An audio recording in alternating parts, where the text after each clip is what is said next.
Saranya morning లేచి తలంటు స్నానం చేసి పూజ పూర్తి చేయగానే ఇంట్లో వాళ్ళందరూ హారతి తీసుకోవడానికి పూజ గదిలోకి వచ్చేస్తారు. దామిని కూడా ఫ్రెష్ అయి మోడ్రన్ డ్రెస్ వేసుకొని చెప్పులు వేసుకొని కిందికి దిగుతూ ఆ ఆస్తి అంతా తనదే అన్నట్టు ఆ ఇంటిని చూస్తూ రౌండ్గా తిరుగుతూ చెప్పులతోనే పూజ గదిలోకి వచ్చేస్తుంది.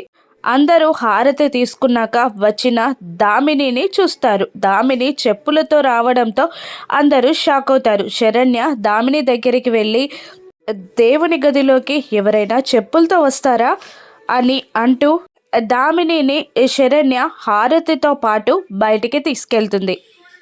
బయటికి లాక్కెళ్తున్న శరణ్య చేతిని దామిని విసిరు కొడుతుంది. తన చేతిని లాక్కుంటుంది. ఏ ఏంటి అని దామిని అడుగుతుండగా, ఎవరైనా దేవుని గదిలోకి చెప్పులతో వస్తారా, అది తప్పు కదా అని శరణ్య అంటూ ఉండగా, లేదు నేను ఇలాగే వస్తాను, అయినా నా ఇంట్లో నాకు చెప్పడానికి నువ్వెవరు, నేను ఇలాగే హారతి కూడా తీసుకుంటాను అంటూ హారతి తీసుకోబోతూ ఉంటుంది దామిని.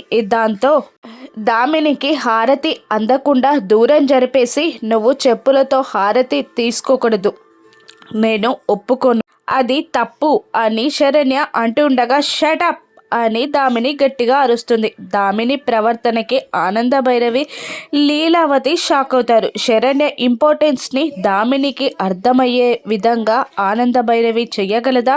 దర్శన్ శరణ్య మధ్య ఉన్న అపార్థాలు తొలగిపోతాయా? రాను ఎపిసోడ్స్లో చూద్దాం. Thank you for watching.